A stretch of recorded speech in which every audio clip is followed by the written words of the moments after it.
just so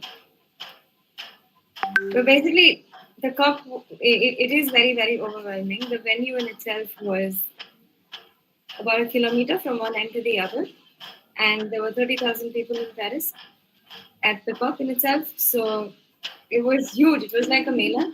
We could spend all day doing completely different things and have no clue about what the negotiations are, and that's exactly what happened to me. Because I had no mentorship, I had no guidance. It was the first time that I went to such a space. I didn't know what I was getting into. So I really had no idea of what was going on or what I could be doing, how I could be engaging.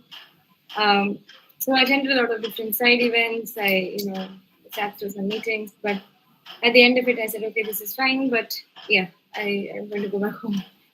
But the good thing it did was it at least made me want to get into the field of environment and climate full time. Yeah, ma'am, that's pretty nice. Yeah. So yeah, like how did your journey start as a climate educator basically? And like what motivated you to take a stand for global climatical changes? A few different things. My journey as a climate educator started a few years after that, actually. So after I went to COP21, I came back home. Like I mentioned, I decided to quit my job the next year and started volunteering. And then through that, I got part of a different youth network and went to COP22 in Marrakesh. This time I went with a youth delegation, which meant that I met other young people. I met people closer to my age, understood what it sort of looks like, attended meetings, joined the youth constituency called YOUNGO. And I'm not the current focal point anymore. I was the focal point at COP26 and I finished my mandate. And we have new focal points in YOUNGO now. But that time when I joined, of course, I joined as any other member. Attended their meetings, stayed in touch after the COP on their mailing list, joined few working groups, and that's basically how I got involved. And after that, as I went to the next, after the COPs, I also started then, when I got more involved, I started learning about the processes. I put in a lot of time studying about the negotiations, trying to understand the different words, the different draft texts, the all kinds of things that happen at the negotiations. And as I started engaging there, I learned a little bit more. Each time it sort of helped. And there was one thing that kept coming back to me was how complex everything was. The whole world was very, very complex. None of this is ever taught to you, even if you do a degree in the space. You're not taught this because it's literally a world of itself. It almost has its own language, and it really is difficult for someone from the outside to just understand what's going on without any sort of mentorship or training. And I had to do that whole learning gap, the sort of trajectory by myself. And the question that kept coming back to me was, why, number one, do you not see enough or new young people, Indian young people? You see some Indians, of course, but they're almost the same faces at every COP. You don't really see new faces, so there are not too many Indians that are aware of this in the first place to join. And that sort of also, when I started thinking of why that was happening, one is, of course, because of how niche the whole world is of the UN, but the other side is also because in India, we don't really have any formal climate change education. I mean, there is a little bit of EVS in schools, but a lot of it is outdated, doesn't really talk to you about what's happening internationally, doesn't teach you about what you can do and how you can be part of these processes. So there is a huge gap in knowledge, which leads to gap in engagement. And this is what I wanted to bridge. So this is where it started for me. And it started very organically as just one a session with a group of students, and then slowly built up from there. But it started very, very organically, and that was actually the birth of the Climate Act Initiative. Yeah, ma'am, that's great. That's really great. Those are some really eye-opening words from you. So, I'd like Raj to take over the questions. So, ma'am, my next question to you is, as you said, you had to quit your job to get into this field. So everyone has to start from scratch somewhere. So, and then we go on to achieve the milestones which we do. So what, according to you, was your first milestone? And, what, according to you, was your first sense of achievement? And how did you feel at that moment? That's an interesting question. I don't know if it was a milestone, but basically when you engage in these spaces, number one, you meet so many people from so many parts of the world. I really had to also look up the world map and see where their countries were, because I found countries that I didn't even know which part of the world to look at. So it was a whole different kind of learning curve, a whole different kind of understanding different cultures, everyone trying to speak in English. The whole sort of understanding language barriers, understanding access barriers, really seeing privilege come to its life. Everyone who is there is privileged to a certain extent, but despite that, there is a disparity in privilege. Despite that, there is some people who really would not be able to be there if they did not get external funding. Some people who are struggling to just about get their own funding and sort of pay themselves, and some people who didn't really have to worry about it. And this was funding is just one sort of privilege and one sort of barrier, but even access to internet, access to resources, access to tools and sort of learning materials, which is also the same for me. I had to create all of these things for myself. I had to go around and figure it out myself, despite having the privilege of going to a college. So to start with, of course, it's a privilege to be at such a space in itself, but even that has different barriers that come into play. And this sort of kept coming back to me.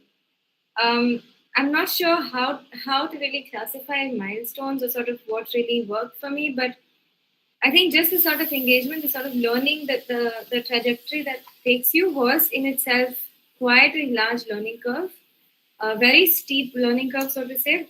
I learned a lot in a very short period of time because of the community, because of the space that we're in, because of how diverse the space is also.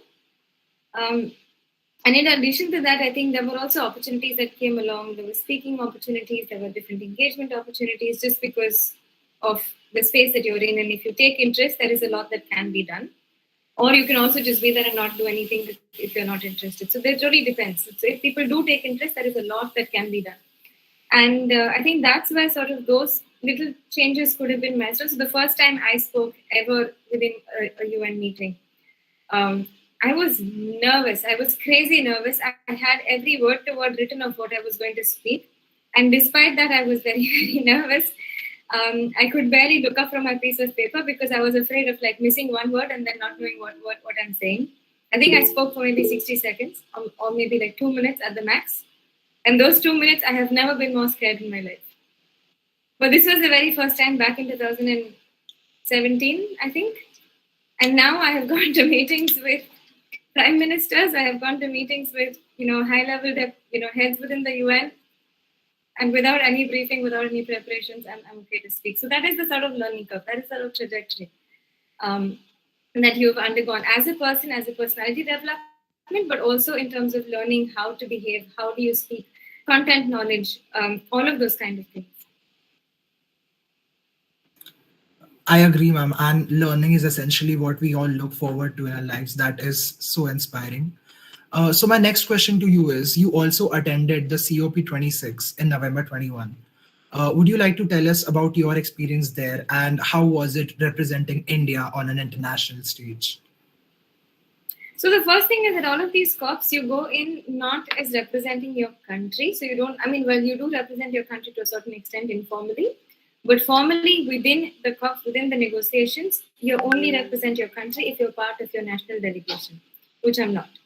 So only anyone who comes with a badge from the Indian government represents your country formally, so to say, in the negotiations. But otherwise, of course, when you're there, when you're talking to people, you're representing your country just by the way you speak, just by the way you behave, just, by all of that. So informally, yes, but not in the negotiations. You don't really, we're not even allowed to negotiate. You're in the negotiations as an observer. Only country delegates. So parties is equal to countries, and that goes on. And just deviating from my question a little bit, but just to get into the details so that you understand what it looks like. There are different levels, like I said. So one is, of course, if you're there as a national delegate, if you're representing, say, India or Guatemala or Costa Rica or Fiji or whatever that is, So you're there, you have a mandate, you know what negotiation items. So there are different negotiation items that go on simultaneously. You will follow only a particular track within that. So you only follow a particular topic. You know exactly what is going on. You're going to be sitting in the rooms. You have your country's national position that you're being trained on. And then you will only speak to those bits. And similarly, in the delegation, there are other people following different topics. So there'll be 1 to 2 people following a particular topic. And then there are multiple people who follow different topics. That is one side of it. And that is basically the main core of the COP. Outside of the COP, there are lots of other, or not outside, but even within the COP, there are lots of other things that happen. And one is you can then engage as observers, which is the most common mode of engagement if you would be going to the COP for the first time. You would get a badge which says observer. And observers, as the name suggests, are allowed to observe the meetings. So you can sit inside the rooms, in the rooms where they allow observers. There are some meetings that are closed to observers and then you're not allowed inside there. But most meetings are open and you can sit inside the rooms there. You can sit, you can observe what's going on, you can take notes, you can ask questions, but you cannot speak. You cannot negotiate because you do not have negotiating mandate. You're there to observe the negotiations. So this is what most young, at least within YOUNGO, a lot of young people do, is that they follow the negotiations, they sit inside, there are different working groups that focus on different topics, and each working group will then be following that particular negotiation topic. The members will be sitting, will be talking, of course, planning internally, and also then working with these negotiators outside and before and after these meetings, in corridors, during lunchtime, so on and so forth, to get their points across. But we have not been able to speak in the meetings. And then there are different other ways. One is if you come as UN staff, then there's different kind. But again, as UN staff, you're not allowed to negotiate. Only country delegates, only party delegates can negotiate. You have to remember that the COP is an intergovernmental process. So if you're not a national delegate, you cannot make those decisions.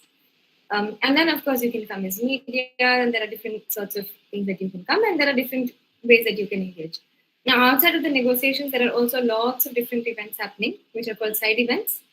They happen basically within the same venue, but they're not the negotiations, so they're called side events.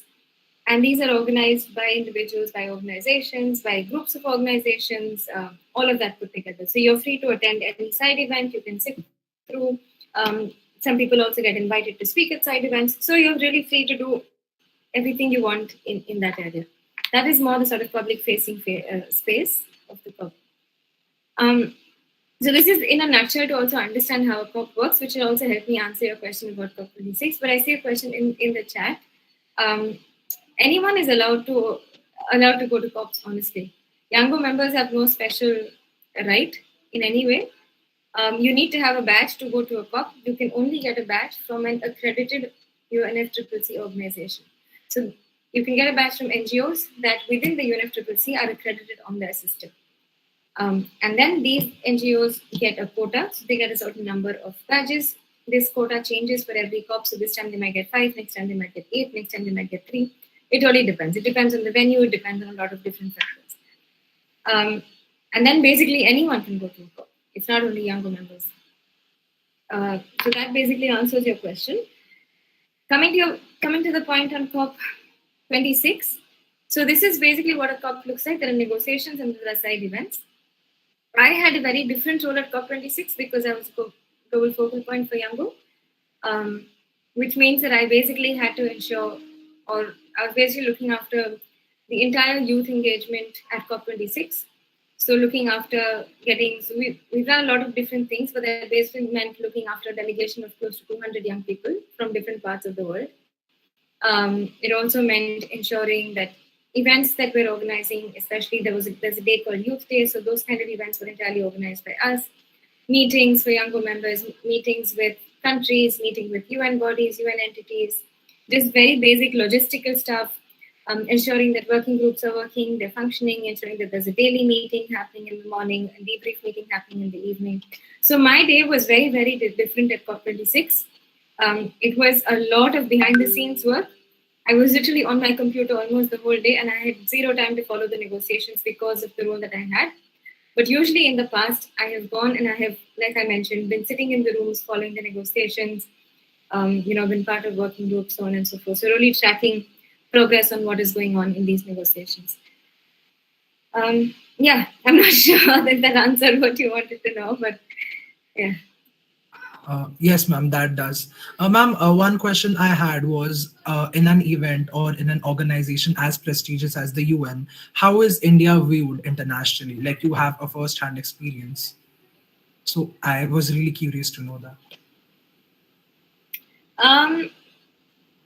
I think when you say how is India doing, I think there's no clear, I don't know how to answer that in one sentence, but the point is that each country, so the way the process works in the UNFCCC I said they're negotiations, right? So they basically talk and they discuss, they negotiate on a particular text. What they did at COP21 and the text that was finalized is called the Paris Agreement now.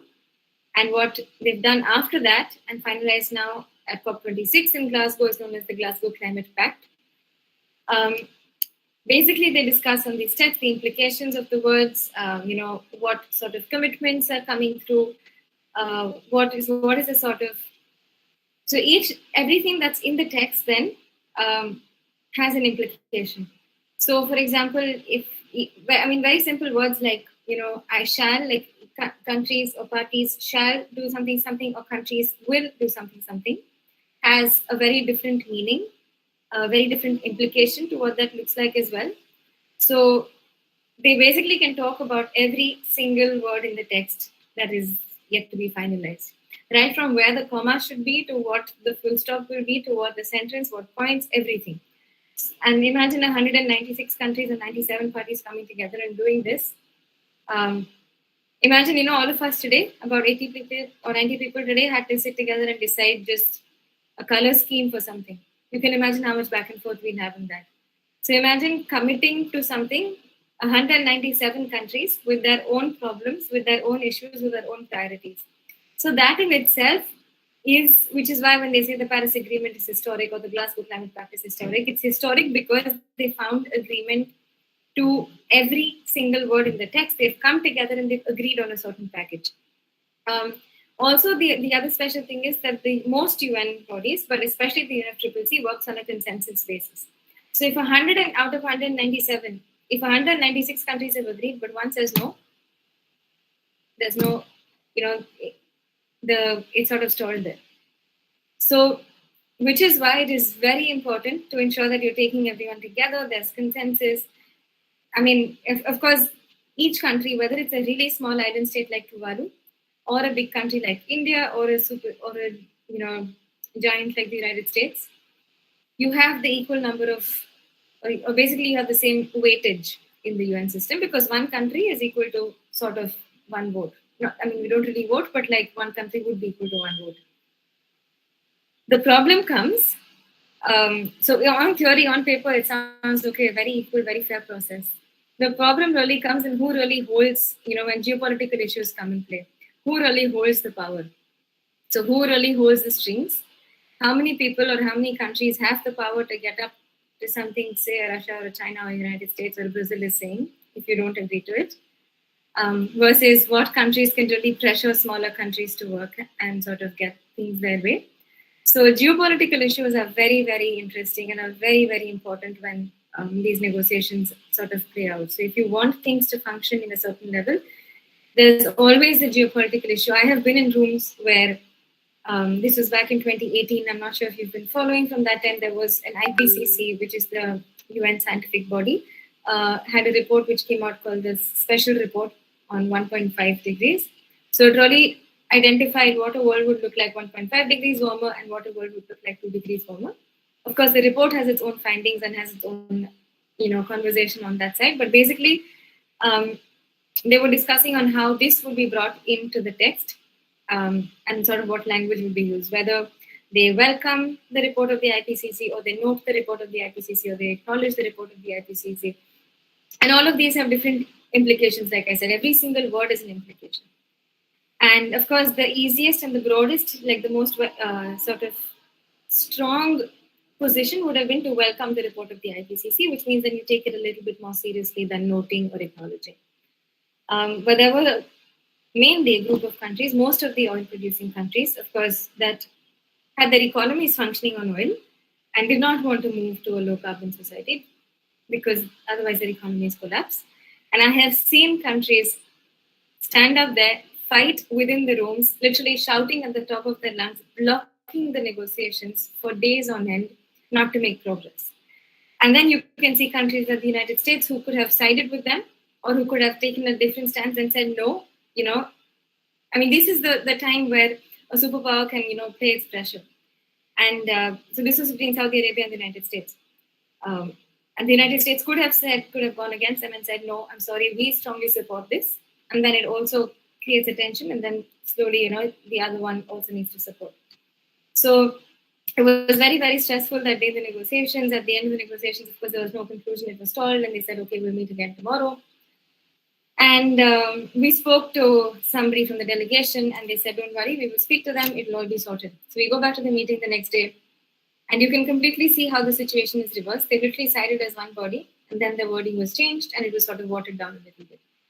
So there are different kinds of issues that come up, no matter how serious, no matter how many countries sort of, are there. There are different kinds of issues. So I haven't been able to answer your question, immediately in one very simple manner. But this is just to give you an understanding that India doesn't have a very simple role. You don't just look at, yes, of course, you look at yourself as a country, but there are lots of different factors that come into play behind the scenes, which are not really, that are not really happening openly. And this is where it is important to see where you can push your government, what sort of stance to really understand these sort of things, really understand also what the language means. A lot of times we have seen that if you propose alternate language, because sometimes they're also very, very busy and very, very tired up. Cops are very intense. Everyone is tired, including the negotiators. They're negotiating 12 hours every day. They're exhausted at the end of it. And they're doing this for 2 weeks at a stretch. So if you can propose, language that you feel might help remove such roadblocks, there have been times where they have taken proposals from observers. Of course, not in the process, but these are everything that happens behind the scenes. It happens during lunch hours, it happens, in the lobbies, in the corridors, all of this. Which is why it says, not just having more people at the COPs, but having people who understand the process. So giving that sort of training before somebody goes to a COP is very important, because only then you can meaningfully engage in the process. That is really interesting to know. And so, ma'am, moving forward, getting more into countries going against each other, there is a war looming between, we all know the infamous war between Russia and Ukraine. So according to you, what major effect does that have on the climate? Very interesting question again. In terms of the negotiations, what impact that will have, I'm not too sure yet myself, because I think there's still so much that's going on, and really everyone's trying to just learn on what implications that's going to have in terms of how the negotiations will play out. There will be intercessions, so basically the smaller negotiations that happen in June at the UNFCCC headquarters in Germany. So I think we'll really have to see what happens there in terms of how this is playing out internationally. But otherwise, in general, of course, there is a lot of implications already on the climate. There are lots of news articles out there which really talk about the implications, that talk about what food supply in Europe is going to look like, what heating and power in Europe is going to look like. Also, when it talks about Russia and sort of trade, internationally, what trade is going to look like, how that is going to impact climate, what it's going to look like for, countries that have, that are basically dependent and sort of have very good trade relations. So in those kind of terms, I think there is a lot that's already out there, and there is a lot of research also going on. A lot of people are really talking about it, trying to speculate. Economists are also trying to work on these kind of things. But in terms of the negotiations, I think we'll have to wait another couple of months to really see what implications that have, how that sort of pans out in the negotiations in June, to know what impact that might have possibly for COP27. That is really great to know, ma'am. So, ma'am, moving forward, could you tell us a little bit about your own program, Green Warriors, and how did you come up with the notion of teaching people about climate change in schools? What inspired you for that? So, like I mentioned, the first thing that I saw was there was a lack of knowledge, a lack of awareness on what's happening. So, this was the first reason why I wanted, or basically how I started working on climate change education. Like I mentioned previously, it started very, very organically. It started when I came back from COP23, and I was visiting a school, and the professor said, you've just come back from the COP, why don't you talk to my students about what it is like and what happened? And that was the very first sort of, this was not planned, it just happened. And then I said, okay, this seemed interesting. I got a really nice feedback from the kids, and I said, okay, why don't we try this a little bit more? This could help like 12 kids, 15 kids, maybe let's see how it works. So it started very, very organically. The aim was not to have an organization focused on climate education at all. The aim was just to see if I can try and bridge this sort of knowledge gap. And then that's eventually how the Green Warriors program started. It went from environmental education to climate education to, how to take action. It has slowly grown over the years as well. And that is now how it's formalizing into the Climate Initiative. And we have two programs now. So the Green Warriors program is, of course, the older program. And what we've been doing for the past so many years, that focuses specifically on climate education for children. And the second program is the Mind the Gap program, which is focused on basically everyone else. On really minding the gap between our actions and our words, minding the gap between our knowledge and what we're putting into practice. So we do very different kinds of engagements, whether it is campaigns, whether it is informal sessions, whether it is green audits with companies, whatever that might look like. So that is a more free-flowing sort of program. Again, focused on, so that's more action-focused, looking at the outcome being action. And the Green Warriors program is education leading on to action. It's with a younger age group, so it's a different kind of tailored approach for that. Thank you, ma'am, for that. That is a really great step towards what you're doing and your goals. So, ma'am, my next question is coming to this question itself, that you have taken steps professionally, but what are some steps you would expect inhabitants in a particular region or particular location to take in response to climatic changes? Like, what are the grassroots things we should do as a person who's unaware of these things? What can a common man do? Yeah, I think a very, very important question. What can we do? What can you, me, what can all of us do, right? Yeah. And the first thing is, I feel the first thing is to make ourselves aware.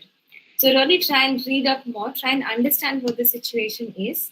Try and understand how that affects you, also your community around you, maybe the town, the city, wherever you live. Try and understand that. And then from there, after you've done the understanding, I would then move to saying, okay, what can I do? So not to get overwhelmed, not to only, it can be very overwhelming. It can be, you might feel like there is so much happening. Me making one little change somewhere is really not going to help. But we do have to remember that change will only be seen when each of us are doing everything that we can to make a difference. Yeah? Not when we're doing everything perfectly, but when we're doing everything that we can to make a difference. So this is what we have to understand. So just really see what is the one thing that you're most passionate about. It could be anything. It could be, awareness generation on plastic pollution in your area, for example. Or it could be something as something like I want to save water. Or it could be something saying I'm going to try and reduce my own waste that is generated every day in my life. So whatever that looks like, maybe you're really good at explaining some science facts and figures to somebody else. So you could be a nice communicator. It really depends. Everyone doesn't have to be the same thing.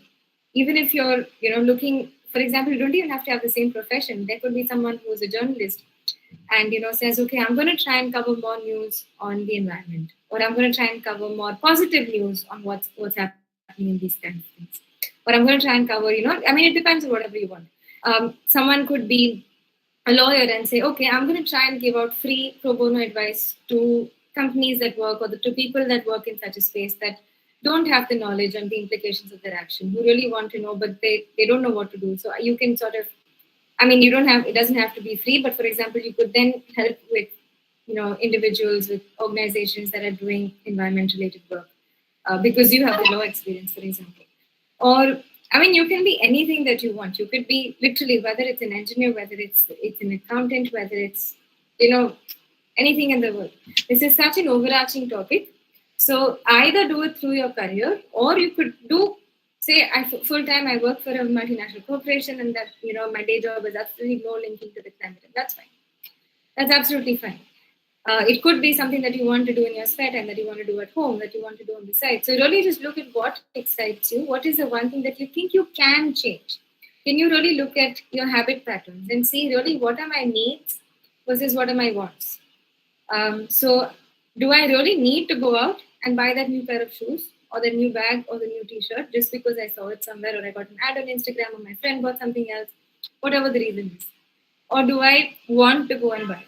So really trying to understand that, also looking at the impacts and why I'm saying this. I'm not telling you to stop shopping, for example, right? I mean, please, it's your choice, it's your will to do what you want, but also looking at the implications. So looking at, say, I bought a t-shirt, assuming it's a cotton t-shirt. If you just go back, the cotton is, of course, being grown at a field somewhere. To grow the cotton, anyway, you need water, you need energy, you need resources. So there's a lot of input that's happening at that stage. And then if you go stage-wise, so cotton into yarn, there's, of course, transport involved within. So the transport also has emissions, has fuel. That whole cycle also has it has its own life cycle in that sense. But just looking at, from yarn to cloth, it has to go become fabric, go to a factory, get printed, get cut, blah, blah, blah, all of that, and then come to the store, whether it's a physical store, a virtual store, whatever that is. So each t-shirt that I have bought, the impact is not just the 500 or the 1,000 rupees that I spent, but the impact is a lot larger, which is not counted in terms of money. And this is assuming that it was, of course, made ethically. There was no child labor, people were paid well, blah, blah, blah. There's a whole human rights or humanitarian aspect to it, which I'm not looking at the moment. So really just trying to understand this and then see what kind of changes can I make in my personal life. How can we sort of repurpose, reuse, try and increase the lifespan of any particular article, whether it is a piece of clothing, whether it is a bag, whether it is, whatever it might be, whether it's your mobile phone. Just trying to look at things like this and then bring it into action. Slowly, I think as you do that, step by step for each person, it's very, very different. But as you do that, eventually, you will start talking to friends, you will start talking to family, to colleagues, whatever that is. And that sort of creates a ripple impact. The other side of things is also looking and saying, yes, individual change matters, it's important, and you should make changes in your individual life. But also, who's really causing this harm? Is it you and me, or is it like, people in power, companies that are creating all of this? So really just also demanding for change, creating like that narrative, writing to, for example, you don't like the plastic packaging of a certain product. Writing to the company and saying, hi, I really love your product, I really love using it, but can you change the packaging, maybe suggesting alternatives? So really creating this demand for change as well could be another way. So again, no straight answer, but there's a lot that you can do just based on what you like, the sphere that you're interested in, and sort of where you want to go. Thank you, ma'am, for that. I'm pretty sure none of it thought, the back process of what goes on. And for me, for someone who is a shopaholic, I never really thought of it that way. So thank you for that advice. Ma'am, my next question to you is, we all suffered in COVID. So was your workflow altered as a result of COVID? And if it did, how did you manage it? Yeah, absolutely. I think COVID had a huge impact on everybody, on the way of working, on what things look like. So I was finishing a job, supposed to have finished it in around April or May, and then I was assuming something would come out at the end of that because of partnerships and, would have had a different thing going on. Of course, that ended early in March. And then because of COVID, of course, nothing else came around. So things were different for everyone. For the Green Warriors program, we were doing everything in person until then. We had never done virtual sessions. So we had to really take some time off and think on how we work, how we sort of, change an in-person module to a virtual module. How do we work with the students? How do we keep them engaged? And also at the same time, schools also went through a lot of change, right? From in-person schooling to all of a sudden taking classes virtually. And so it also took them a while to sort of understand that, plan timetables, plan breaks, plan all of that. So there was a lull period.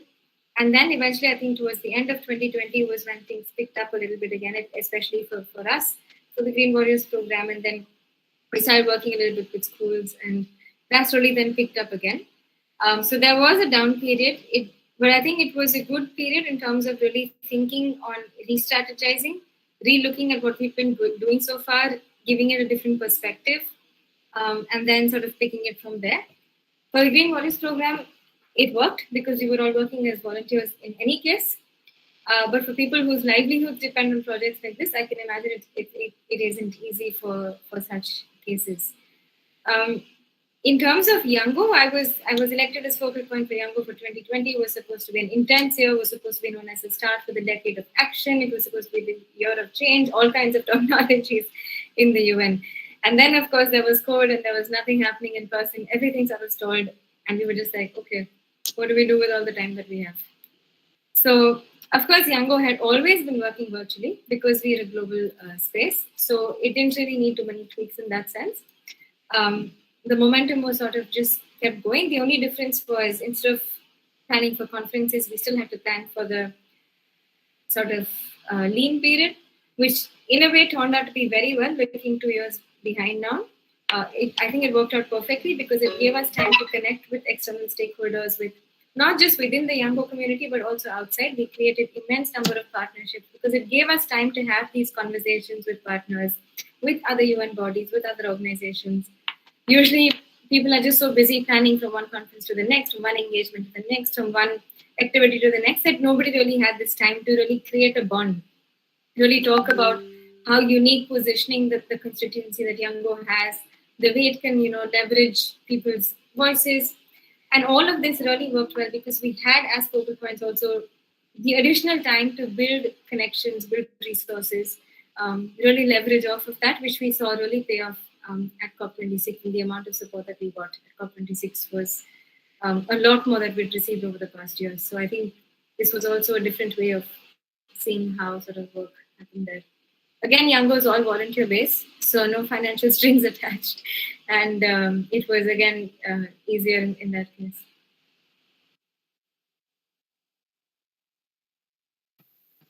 Ma'am, there is a question in the chat section saying, how can we become a part of YOUNGO? What do we have to do for that? Yeah, I just give me one moment. I will send you a link in the chat.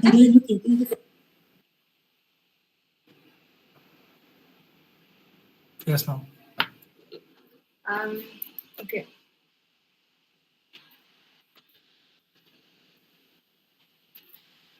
Okay, here is there's a URL in the chat. All you need to do is fill this in and you can become a YOUNGO member. So it's very, very easy. There's no membership fee. You just need to be under the age of 35 years to join. You can join either as an individual or if there's a youth organization, you could also join as an organization. So maybe if the Leo Club wants to join as an organization, you could decide that. But anyway, all of you can also join as individuals. And then once you join in, you will be added to the mailing list. Basically, once you fill this out. And the mailing list is the official mode of communication. So you will get updates, you'll get emails, all of that. And then you will also, you can then understand what different working groups are going on. So you can join a working group that you like. There are lots of different working groups on multiple different topics. So you can join working groups with any topic that you like and then take it from there and just engage in the group, join the meetings. There will be time that you might not understand what's going on and that's absolutely fine. Ask questions. It's okay to feel that, I'm the only one who doesn't get anything. There are a lot of people who feel the same. So trust me, if you ask, you will benefit from it, but there might be somebody who's too afraid to ask who will also benefit from it. So just feel free to ask questions, ask for help. And yeah, it's a very bottom-up sort of organic space. So it can be like you feel a little lost sometimes, but just engage and I think slowly you might understand the look and feel of how to be a part of it.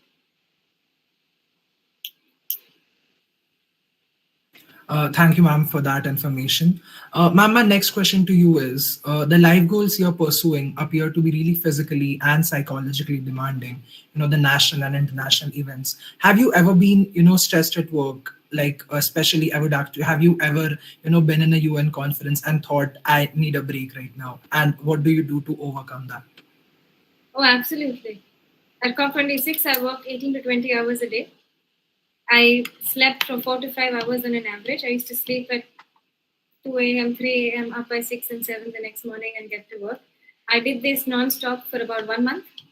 So in the lead up to COP, at the Conference of Youth and at the COP, especially the last 3 weeks were extremely, extremely intense. And the next day after COP, I was literally just on. So my co-focal point and myself were literally just watching television on the sofa the whole day, lying down. And we were so tired, we didn't even have the strength to pick up our hand and take the remote and turn it off because we wanted to sleep. So the TV was just running because we were too exhausted to even lift our hands to turn, to hold the remote and switch it off. So, yes, I have been extremely exhausted at times, but never once have I thought that I don't want to do this. That where am I stuck and I wish I wish I was, home, or I wish I was doing something else. That has never happened. I think no matter what the stress has been, no matter what it has been like, um, I think the reason it has worked for me, I think, is because it's really just to have that sense of community, to have somebody, at least one person who feels like, who you feel like, understands what it is like. And for me, this was during COP26 was, of course, my co-focal point. We grew extremely close because we were doing the exact same roles, doing the exact same sort of, we knew, I mean, we could communicate to each other without having to speak. We knew exactly how the other one felt. We backed each other up in meetings. We took up work that one person could do or couldn't do. I think it was a really, really, really nice co-working relationship. It worked fabulously well. I never expected that I would get along so well with someone at work. And we, of course, became friends outside of work, and she's one of my closest friends now. So I think really to see that, to have somebody who, you can have that sort of relationship with.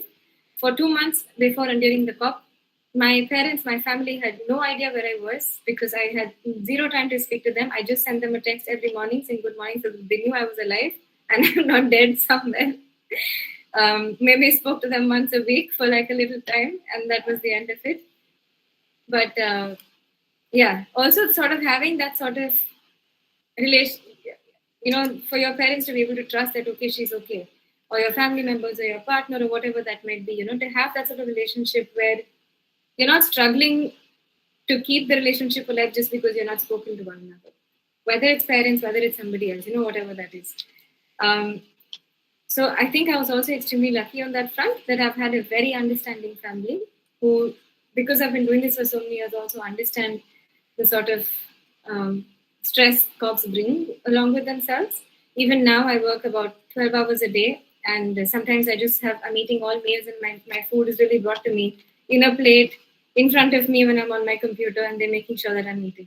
So it's really creating a support system or really being able to have that a support system that sort of enables you to work, no matter what that might be. Thank you, ma'am. Ma'am, I would like now Pavitra to take it forward from here.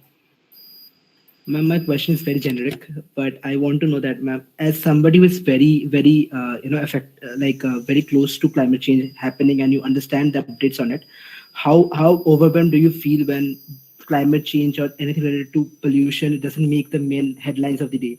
We discuss something very, very useless, but we don't discuss something that's affecting us every day. How overwhelmed do you feel every day when you see these things? If you can say it, something like that.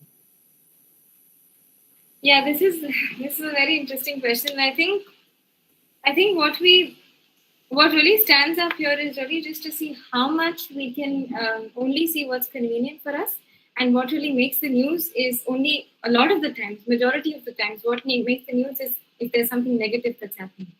So whether it is just negative generic news that makes headlines, or if it is news, say like there's been a flood somewhere, or some sort of natural calamity that has happened, then those will make headlines, which could be happening possibly because of climate change, possibly because of something else. But then that sort of headlines or sort of news comes up. So also just realizing that what we give importance to every day,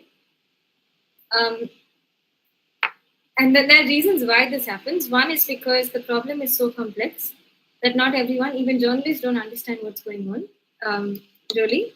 There are very few journalists who 101% understand the issue at hand. So they also feel like, okay, you put on World Environment Day something about planting trees, and on Earth Day you put something about something else, and on Water Day you put something on water, and you're sort of covering the environmental content.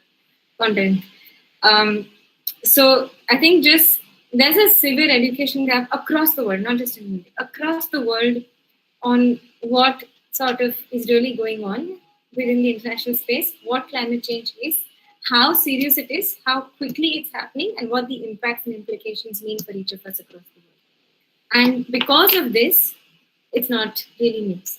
That is one side of things. And the other side could also be because there are some very, very strong lobbies for coal, oil, natural gas. Basically, there are fossil fuel lobbies There are lots of other different very strong lobbies, and they sort of prohibit any news which will put their business or their sort of economic standpoints in jeopardy.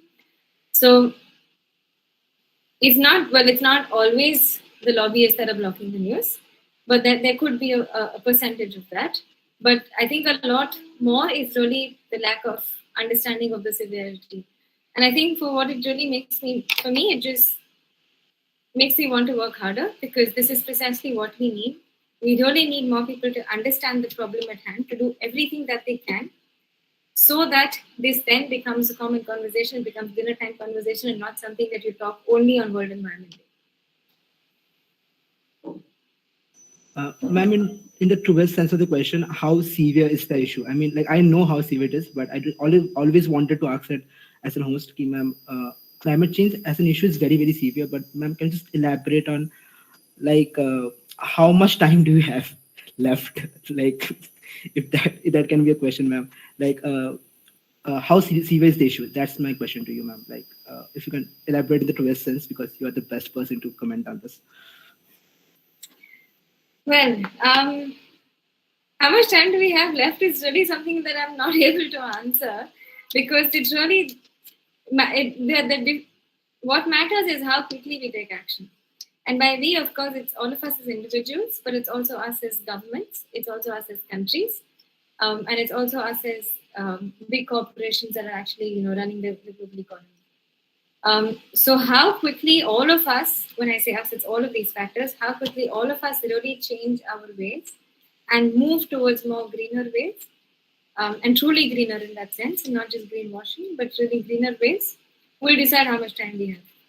And in terms of time, it's really not like a time bomb, right? That's going to go off in 20 years, 50 years, 100 years, whatever. It's really a gradual, change that's basically going to impact everyone's lives, and which is already happening. So when we talk about, a lot of people, when you talk about the Paris Agreement, you basically talk about 1.5, you talk about 2 degrees. And what this means, of course, I think most of you might be knowing this already, is basically 1.5 degrees of warming above the current level. So basically, it's 1.5 degrees increase in global average temperature. So say, for example, global average temperature is 29 degrees, assuming, okay? I'm not saying the right number, but assuming it's 29 degrees. A 1.5 degree warming would mean global average temperature is 30.5 degrees, and 2 degree warming would be 31 degrees. Now, what this means is, this is an average. For some countries, some areas will heat up more than 5 degrees, more than 10 degrees. Some areas will actually get a little cooler. So each part of the world is going to look very different, but in general, of course, the earth is getting warmer. And this has different kinds of implications. So there are different things that basically can happen when this happens. So there's, of course, as global temperatures rise, very simple, ice caps are melting. Everyone knows this. So the Arctic is melting, the Antarctic is melting. The ice is melting, is of course going into the sea. So it's like, you have already a glass of water, and then you put in like 5 ice cubes, and okay, now it's like just right on there. And then you put in another 3 ice cubes, and then water is going to spill out slowly. So that's exactly what's happening. Like a glass overflowing, or like a bathtub, where the tap is just being left on and then it's overflowing. That's what's going to happen, where the sea levels will rise, which means coastal areas. So cities like mine, like Bombay, but other cities across the world, India especially has a very large coastline. So even Chennai, we are not very far from, for example, these are all at risk first. And then that moves on to, of course, different kinds of impacts. So one is with sea level rise. The other is also as temperatures change, weather patterns, as temperatures increase, weather patterns change. So basically what this means is that as the earth warms, the ocean will also warm, and as ocean warms, ocean currents change. So the currents that are currently there will stop as it is, because the currents are really happening because there's cold current and there's warm current, and that's creating that sort of flow, and that flow also helps and of course in nutrients, in the flow of nutrients, so ensuring that the different parts of the sea are all kept healthy and marine life is sort of healthy, and you can get the fish and the food to eat. But the other thing is really also how this plays an impact on air circulation across the world. So global air currents are impacted by the ocean current. So if the ocean is getting warm and ocean currents are disrupted, air currents are going to get disrupted, which means you're going to have more and more stagnant air, which means that your weather patterns will automatically change. So monsoons will change the timelines of summers, winters. So basically, you could have longer droughts. You could have rains for a longer period of time, which can lead to flooding. It also leads to as the sea gets the oceans get warmer. Basically, it also leads to increased they call it the increased intensity and frequency of hurricanes, typhoons, cyclones, whatever you call it. Which means that the intensity, for example, if this was happening, once. So let's say this is the intensity of the cyclone, say on a scale of 5, the cyclone is category 5 cyclone, which is the strongest cyclone. So the intensity of such cyclones will also keep going up, so they get stronger and stronger. And the frequency. So if this was usually a category 5, so a very strong cyclone will only happen, say, about 1 in 100 years. So it's called a 1 in 100-year event. It could be possible that this will happen a little sooner. So 1 in 50 years, 1 in 10 years. So the frequency of these events happen faster, which means more loss of life, more loss of property, economic damage, all of that comes with it. So yeah, I did not paint a very rosy picture. And this is not meant to depress all of you. Honestly, this is meant to make you realize just the severity of the situation, but also make you realize that despite what we are currently, there is the recent IPCC report which has come out just a few weeks ago. And that focuses specifically on mitigation. And it says that if we do act now, we do have the time to try and limit the implications of these impacts. Which really means that we have the time, we have the knowledge, we have the technology, we just have to put it in action, right? So what I'm saying is not to scare you, is not to put you in despair, is not to make you feel like, oh my God, now, I have my last few years left on the planet. No. What I'm saying is we have the time today to chart out what the next half a century will look like, what the next century will look like. So this is in our hands as individuals, as consumers, as citizens of countries. It is in our hands to demand for change and to create the change ourselves, no matter what we're doing. So really take the positive spin on this and become, use it to be part of the solution rather than just feel very, very depressed and really, put yourself down looking at the impact of what the climate crisis can be. Ma'am, since you talked about impact, since you talked about change, since you talked about, taking actions, there's a lot of people watching us right now, ma'am, and you have been an inspiration, ma'am, to all of us. Any message that you want to give us as a parting advice to all of us, ma'am? Well, I think the only advice that I would give is, take your time, reflect, read, understand what you like, what the situation is, and then do everything that you can in your personal capacity. I'm not asking you to change the world overnight, but what I'm asking is to take small steps and baby steps. We're not going to, change. We're definitely not aiming to change anything overnight, not even our personal habits. We take New Year resolutions every year and say, tomorrow morning from 2022, I'm going to wake up and, go for a run at 6 a.m. every morning. You'll do it for 3 days and then you forget about it. So even habits take a long time to change. So what we have to realize is that change happens very slowly. It only happens if you're consistent. So make those small changes, make them every single day. Push yourself to make them, remind yourself, but also be easy on yourself. Don't be hard on yourself if you're not able to do something one day. It's not the end of the world. It's not the end of your life. Be kind to yourself. So look after yourself, whether it's your mental health, whether it's your physical health. Look after your friends. Create a community. Because only when you have a community can you create a better impact. So if you work together, you're going to be stronger. If you work together, you can have delegation of tasks, you can do different things, you can do more things, and you don't feel like the weight of the world is on your shoulders. So really work together, build a community, take small steps, and do whatever you feel you can do, and really just move towards creating that momentum. We don't have to be here to say, okay, tomorrow I'm going to go plastic free. It's not going to happen. But take different steps, understand what is needed, make those habit changes, and then maybe in 2 months, 3 months, 1 year, you will be not consuming any plastic. Thank you so much, man. You've been an inspiration to all of us. Thank you for joining for session today and talking to us on such an important topic. We, as a part of an NGO, we will do our best to create whatever small impact we can, ma'am. That's a promise from us. And I'll now pass on to Raj to give the vote of thanks. Thank you. It is my honor to submit a vote of appreciation on behalf of this entire Leo group on this day. Ms. Heeta Lakhani, our excellent guest speaker, fills my heart with thanks and respect for not only sparing her valuable time for us, but for also informing us with a commendable lecture on this important issue. We assure you, ma'am, that we will leave no stone unturned in contributing towards your vision and goal. I'd want to express my gratitude to all of the students that participated in this informative discussion. Thank you and have a wonderful evening ahead of you.